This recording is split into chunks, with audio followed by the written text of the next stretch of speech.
Guten Tag, mein Name ist Martin Kuppinger, ich bin Principal Analyst bei Kuppinger Call Analysts und ich bin heute zusammen mit Bert Kondrus von der USO AG. Herzlich willkommen, Herr Kondrus. Dankeschön. Ja, wir wollten ein bisschen reden über das Thema IT-Service Management als SaaS und warum, für wen das Ganze Sinn macht.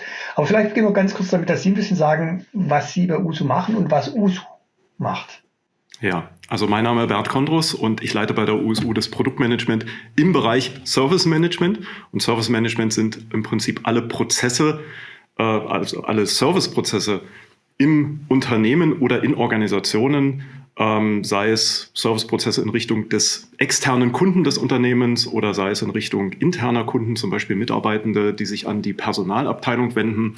Und die Idee oder die Vision, die wir damit haben, ist, der Kunde also, der sich mit seinem Anliegen hier in diesem Serviceprozess oder Service-Management-Prozess begibt, dass er einfach ein ganz neues Serviceerlebnis hat und am Ende begeistert rausgeht. Und dafür bieten wir Lösungen an. Genau, die USU ist ja ein schwäbisches Unternehmen. Also wir kamen gerade bei Schwabe auch ganz kurz durch. Vielleicht schreiben Sie noch ganz kurz ein bisschen mehr so zum Unternehmen. Ja, also die USU ist spezialisiert auf Service-Management-Lösungen, also für IT-Services und für Customer Service. Wir haben da drin rund 1200 Kunden, die in der Zwischenzeit auch, und da sind wir ein bisschen stolz drauf, auch international verteilt sind. Wir haben Niederlassungen, wir sind natürlich ganz stark in Deutschland vertreten, aber wir haben auch Niederlassungen in Österreich, in Frankreich, in Italien, in den USA, in Japan. Und dort arbeiten rund 800 Kolleginnen und Kollegen und hiermit versuchen wir, unsere Kunden sozusagen glücklich zu machen. Gut.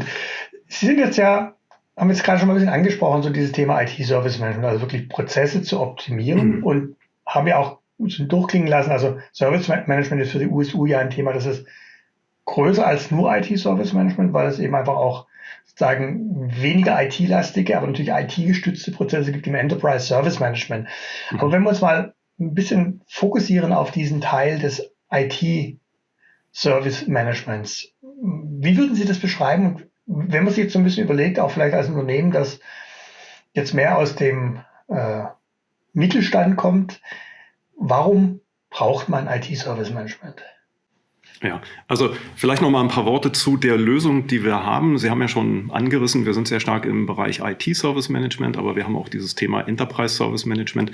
Und IT-Service Management bedeutet im Prinzip, die IT-Prozesse effizient abzuarbeiten. Und dafür haben wir eine Komplettlösung, die deckt zum einen die ITIL-Prozesse ab, also so die Standardthemen wie Störungsmanagement, wie Asset Management, Problem- und Change Management. Und auf der anderen Seite haben wir ein Thema und einen Schwerpunkt im Bereich IT-Financial Management, das heißt also Planung von IT-Budgets und deren Verrechnung. Wir arbeiten ganz stark mit Knowledge Management als unterstützenden Faktor und mit AI. Und diese Themen, die dann in der IT eigentlich ganz gut laufen, weil sie dort durch Standards wie ITIL eigentlich ziemlich gut durchstrukturiert werden. Da gucken bei unseren Kunden dann aber auch immer wieder andere Abteilungen da drauf, vielleicht auch die Personalabteilung und sagt, hey, wir würden auch ganz gerne so ein Ticketing-System zum Beispiel haben, um Aufträge strukturiert abzuarbeiten. Und da können wir dann auch die Lösung an den Start bringen. Ja, genau. Und gerade das Thema Ticketing ist ja so eines, das in ganz vielen Bereichen eine ganz zentrale Rolle spielt, weil es ja ganz oft mit dem Ticketing sozusagen losgeht. Wenn ich einfach manuelle Tätigkeiten habe, die ich in einer strukturierten Form abwickeln möchte, dann muss ich eine Nachvollziehbarkeit schaffen. Das ist das, was ich mache ja zum Beispiel sehr viel auch im Bereich Identity Management. Und da hatten wir genau diese Thematik, dass man sagt, ja, manche Dinge können wir automatisiert im System ändern lassen, aber bei anderen Systemen haben wir nicht diese technische Automatisierung. Also müssen wir einfach strukturiert abarbeiten, wir müssen Tickets erzeugen, müssen mit dem IT-Service Management integrieren. Und ich denke, das bewährt sich auch, weil man eben einfach diese Nachvollziehbarkeit schafft darüber, was ist eigentlich zu tun, wo steht man und eben damit auch natürlich Prozesse optimieren kann, Probleme erkennen kann, sehr vieles machen kann. Wobei, und das haben Sie ja gerade selber schon gesagt, IT-Service Management weit über das Ticketing hinausgeht. Was ich gerade interessant fand, war so ein bisschen ja dieses Stichwort Knowledge Management, das ja eine lange Tradition hat. Ich habe, glaube ich, mal also es sind sicher mehr als 20 Jahre her, 25 wahrscheinlich, ein Buch geschrieben über Knowledge Management. Also wirklich schon richtig lange her. Ja. Wie würden Sie diesen Begriff heute definieren? Also wir haben, by the way, auch eine relativ lange Tradition in diesem Bereich und das ist für uns sehr wichtig und wir nutzen Knowledge Management, um einfach diese Prozesse zu unterstützen, denn häufig, das ist auch so ein Antritt, wir wollen vor allen Dingen die Routineprozesse unterstützen und dass die standardisiert abgearbeitet werden, also all die typischen Dinge, die so Friktion auch ins Unternehmen reinbringen, wie ich war 2 Wochen im Urlaub und wie ist eigentlich nochmal mein Passwort oder so, dass man also diese Dinge möglichst standardisiert und automatisiert und dass man den Kopf frei bekommt für die wirklich großen Dinge. Und weil diese, insbesondere in größeren Unternehmen, aber auch schon in kleineren Unternehmen wiederholen sich ja viele Dinge immer. Und da kann man ganz viel mit Knowledge Management auch sozusagen ergänzen, kompensieren, weil man kann sich ja viele Dinge oder so viele Dinge, die es gerade in einem technischen Umfeld der IT gibt, die kann man sich ja gar nicht im Kopf behalten. So, und das in dem Prozess, in dem ich gerade drin bin, also zum Beispiel der Service Desk-Mitarbeiter erfasst jetzt gerade eine Störung. Er hat einen Kunden oder eine Kundin am Telefon, er erfasst eine Störung, dass er zum Beispiel automatisch Lösungsvorschläge bekommt. Er muss also gar nichts machen, sozusagen. Er muss jetzt nicht irgendwo aktiv suchen, sondern er erfasst die Störung und quasi unser Knowledge Agent, so nennen wir das, der schlägt schon mal automatisch Lösungen vor und er kann sie dann nutzen. Aber vielleicht sagt er auch, okay, hilft mir nicht, dann muss er das eben selber machen. Aber gerade für diese Routinetätigkeiten habe ich eben einen hohen Wiederverwendungsgrad und kann damit sehr viel Effizienz reinbringen. Mhm. Gut, wenn wir jetzt so mal ein bisschen nochmal zurückschauen, auch insgesamt auf dieses Thema IT-Service Management, das ist jetzt etwas, wo große Unternehmen im Prinzip immer etwas haben. Ab welcher Größe und vielleicht auch branchenabhängig, mein Gefühl ist, man kommt relativ schnell dran, also auch in einem sagen Unternehmen immer noch überschaubarer Größe. Bei KuppingerCole Analysts hat man natürlich bestimmte Dinge, wie zum Beispiel IT-Tickets, IT-Abläufe, die kommen eben dann doch relativ schnell, wo man sagt, eigentlich muss man eine Struktur reinbringen. Also wo sehen Sie so ein bisschen diese Einstiegsschwelle und warum muss auch der typische Mittelständler, also jetzt nicht der große schwäbische Mittelständler, die sind ja sehr groß, die Mittelständler im Schwäbischen, sondern einfach wirklich der klassische Mittelständler sich auch mit diesem Thema beschäftigen? Ja, also Sie hatten ja auch das Thema Branche genannt. Das würde ich kurz vorweg schicken. Bei Branchen, da sehen wir eigentlich gar keinen Fokus, weil heute ist im Prinzip jede Produktion, jeder Wertschöpfungsprozess durch IT sozusagen bestimmt. Und von daher ist es völlig unabhängig von der Branche. Und bei der Größe ist es nach unserer Erfahrung wahrscheinlich diese ganz starke Durchstrukturierung bisschen überzogen, wenn man jetzt vielleicht nur 2 Kolleginnen oder Kollegen in der IT hat, aber wenn man schon vielleicht 5 oder 10 hat, die in der IT zusammenarbeiten müssen, dann macht es schon absolut Sinn. Die Ressourcen sind ja in der Regel knapp kalkuliert, also muss ich irgendwie die Arbeit gut organisieren, ich muss sie durchstrukturieren, ich muss Abwesenheiten der Kolleginnen und Kollegen untereinander koordinieren und da kann IT-Service Management eben durch diesen hohen Standardisierungsgrad ganz viel beitragen. Und das hilft insbesondere bei den kleinen Unternehmen gerade, trotz eher vielleicht einer kleineren Anzahl von Mitarbeitenden in der IT, sich wirklich auf die wichtigen Dinge zu konzentrieren, mit denen man eben wirklich zum Beispiel das Thema Digitalisierung in den Unternehmen einfach weiterträgt, weil man sich eben nicht so lange mit Routineaufgaben aufhalten muss. Und dabei hilft natürlich auch, Sie haben ja vorher gesagt, bei Ihnen baut es erstmal auf dem standardisierten und etablierten und bewährten ITIL-Konzept. Das heißt, man hat ja im Prinzip auch ein Grundgerüst, mit dem man, glaube ich, dann sehr schnell starten kann, weil eben einfach, sagen wir, diese Best Practice ja etwas ist, was man erstmal bekommt und mit dem man anfangen kann.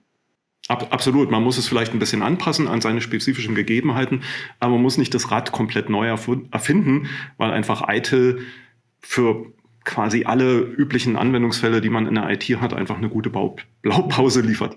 Wenn Sie jetzt sagen würden, sich in die Position eines Mittelständlers versetzen, des IT-Leiters, der sagt, okay, ich soll es wirklich machen. Wie würden Sie es umsetzen? Würden Sie dann noch auf On-Premises gehen oder sagen, man macht es heute als Software as a Service, man holt sich das aus der Cloud?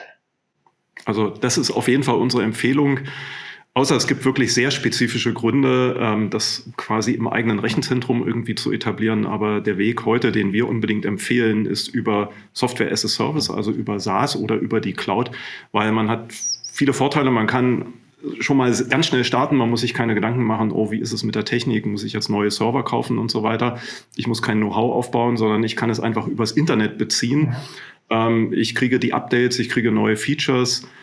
Ich kann auch die sozusagen Power dort skalieren, wenn ich einen hohen Bedarf habe. Keine Ahnung, meinetwegen, ich habe Jahresendgeschäft, da habe ich eine höhere Last da drauf, dann weiß ich das schon, okay, dann kann ich das höher fahren und behalte trotzdem die Performance. Kann aber umgekehrt in Zeiten von weniger Last einfach runterskalieren und damit Kosten sparen.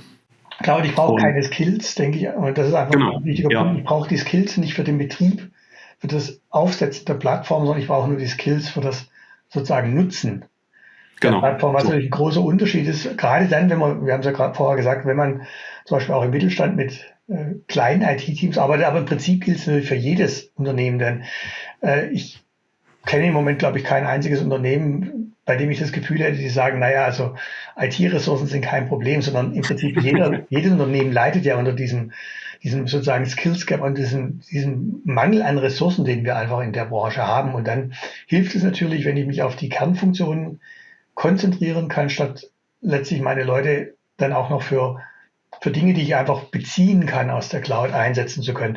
Jetzt hatten Sie gesagt, es gibt natürlich ein paar ganz spezifische Szenarien, wo man sagt, vielleicht lassen wir es doch aus dem Rechenzentrum laufen.